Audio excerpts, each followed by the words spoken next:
ಪ್ರಭು ಯೇಸುವಿನಲ್ಲಿ ಅನುಗ್ರಹಿತರಾದ ಪ್ರಿಯರೇ, ಇಂದು ಭಾನುವಾರ ವಿಶೇಷವಾಗಿ ದಿವ್ಯ ಬಲಿ ಪೂಜೆಯಲ್ಲಿ ನಮ್ಮನ್ನು, ನಮ್ಮ ಮಕ್ಕಳನ್ನು, ನಮ್ಮ ಕೆಲಸ ಕಾರ್ಯಗಳನ್ನು, ನಮ್ಮ ಸಾಲದ ಬಾಧೆಯನ್ನು, ನಮ್ಮ ರೋಗವನ್ನು, ನಾವು ಚಿಂತಿಸಿ ಸಂಕಟ ಪಡುತ್ತಿರುವ ಎಲ್ಲ ಕಾರ್ಯವನ್ನು ದೇವರ ಕರಗಳಿಗೆ ಸಮರ್ಪಿಸಿ ಪ್ರಾರ್ಥಿಸುವ ಪುನಃ ಒಂದು ಮುಂಜಾನೆ ಡೈಲಿ ಬ್ಲೆಸ್ಸಿಂಗ್ ಎಂಬ ವಚನ ಶುಶ್ರೂಷೆಯಲ್ಲಿ ದೇವರ ವಾಕ್ಯವನ್ನು ಆಲಿಸಲು ದೇವರು ನಮಗೆ ಅವಕಾಶವನ್ನು ನೀಡಿದ್ದಕ್ಕಾಗಿ ದೇವರಿಗೆ ಸ್ತುತಿ, ಸ್ತೋತ್ರ, ಮಹಿಮೆಯನ್ನು ಸಲ್ಲಿಸೋಣ.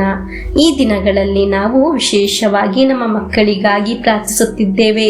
ಪರೀಕ್ಷೆಗೆ ಸಿದ್ಧರಾಗುವ ಮಕ್ಕಳು, ಹೊಸ ಕೆಲಸಕ್ಕೆ ಸೇರಲು ಹಂಬಲಿಸುತ್ತಿರುವ ಮಕ್ಕಳು, ಉನ್ನತ ವಿದ್ಯಾಭ್ಯಾಸಕ್ಕಾಗಿ ಚಿಂತಿಸುತ್ತಿರುವ ಮಕ್ಕಳು, ಅವರ ತಂದೆ ತಾಯಿಯರು, ಇವರೆಲ್ಲರನ್ನು ವಿಶೇಷವಾಗಿ ಧ್ಯಾನ ಮಂದಿರದಲ್ಲಿ ನಿಮ್ಮೆಲ್ಲರಿಗಾಗಿ ಪ್ರಾರ್ಥಿಸುತ್ತಿದ್ದೇವೆ. ತಂದೆ ತಾಯಿಯರೇ, ನಿಮ್ಮ ಮಕ್ಕಳ ತಲೆಯ ಮೇಲೆ ಕೈ ಇಟ್ಟು ಪ್ರಾರ್ಥಿಸಿರಿ. ಪ್ರಭುವೇ, ನಿಮ್ಮ ಪವಿತ್ರ ರಕ್ತದಿಂದ ಈ ಮಕ್ಕಳನ್ನು ಶುದ್ಧೀಕರಿಸಿರಿ. ದೇವರ ವಾಕ್ಯದಿಂದ ಇವರನ್ನು ಅಭಿಷೇಕಿಸಿರಿ. ಪವಿತ್ರಾತ್ಮರಿಂದ ಇವರನ್ನು ಮುನ್ನಡೆಸಿರಿ ಎಂದು ಪ್ರಾರ್ಥಿಸಿರಿ. ಪ್ರಿಯರೇ, ಹೀಗೆ ನೀವು ಪ್ರಾರ್ಥಿಸುವಾಗ ದೇವರು ಅವರನ್ನು ಸ್ವೀಕರಿಸಿ ಅವರನ್ನು ಉನ್ನತಕ್ಕೆ ಏರಿಸುತ್ತಾರೆ. Hallelujah, amen. ನಮಗೆ ನಿರೀಕ್ಷೆಯಿಂದ ದೇವರ ವಾಕ್ಯವನ್ನು ಆಲಿಸೋಣ. ಮಾರ್ಕನ ಸುಡು ಸಂದೇಶ 4ನೇ ಅಧ್ಯಾಯ 21ನೇ ವಾಕ್ಯವನ್ನು ಆಲಿಸೋಣ.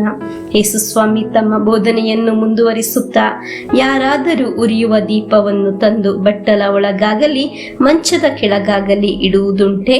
ನಿಶ್ಚಯವಾಗಿಯೂ ಇಲ್ಲ, ಅದನ್ನು ದೀಪಸ್ತಂಭದ ಮೇಲೆ ಇಡುತ್ತಾರೆ. ಪ್ರಿಯರೇ, ಏನಾಗಿದೆ?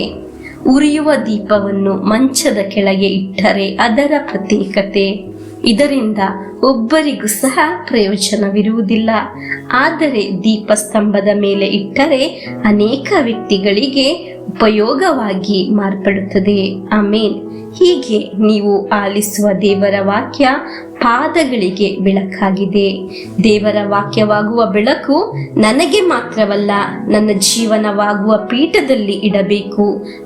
ಹಾಗಿದೆ ಅದು ನಮಗೆ, ನಮ್ಮ ಕುಟುಂಬಕ್ಕೆ, ನಮ್ಮ ಮಕ್ಕಳಿಗೆ ಅನುಗ್ರಹ ಇರುವ ಬೆಳಕಾಗಿ ಮಾರ್ಪಡುವುದು. ಹಲ್ಲೆಲೂಯಾ. ಪ್ರಿಯರೇ, ದೇವರ ವಾಕ್ಯವನ್ನು ಶೇರ್ ಮಾಡಿರಿ ಎಂದು ಹೇಳುವ ಕಾರಣ ಇದಾಗಿದೆ. 10 ಜನಕ್ಕೆ ದೇವರ ವಾಕ್ಯವನ್ನು ನೀಡುವಾಗ ಅದು ಪೀಠದ ಮೇಲೆ ಇಡುವ ಬೆಳಕಾಗುತ್ತದೆ. ಅದರಿಂದ ಒಂದು ವ್ಯಕ್ತಿಯ ಅವನ ಜೀವನದಲ್ಲಿ ನಿರಾಸೆ, ಕತ್ತಲೆ ತೊಲಗುತ್ತದೆ. ದೇವರ ವಾಕ್ಯವನ್ನು ಆಲಿಸುವಾಗ ದೇವರು ನನ್ನನ್ನು ಪ್ರೀತಿಸುತ್ತಾರೆ ಎಂಬ ನಿರೀಕ್ಷೆ, ಬೆಳಕು ಲಭಿಸುತ್ತದೆ.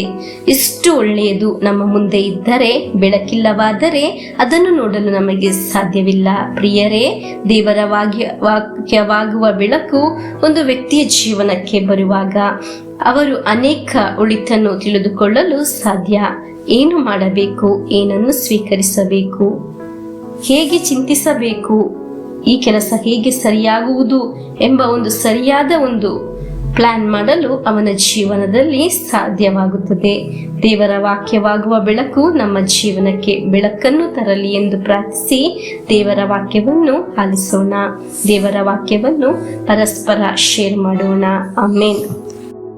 ನಮ್ಮ ಪ್ರಭು ಯೇಸು ಕ್ರಿಸ್ತರ ವರಪ್ರಸಾದವು, ದೇವರ ಪ್ರೀತಿಯು, ಪವಿತ್ರಾತ್ಮರ ಅನ್ಯೋನ್ಯತೆಯು ನಮ್ಮೊಡನೆ ಇರಲಿ. ರೋಗಗಳಿಂದ, ಅಪಘಾತದಿಂದ, ದುರ್ಮರಣದಿಂದ, ಅಗಾಲಿದ ಮರಣದಿಂದ, ಅಸೂಯೆಯಿಂದ, ಮೋಸೆ ವಂದನೆಯಿಂದೆല്ലാം ದೇವರು ನಮ್ಮನ್ನು ಸಂರಕ್ಷಿಸಲಿ. ಹಾಲೆಲೂಯಾ, ಆಮೇನ್.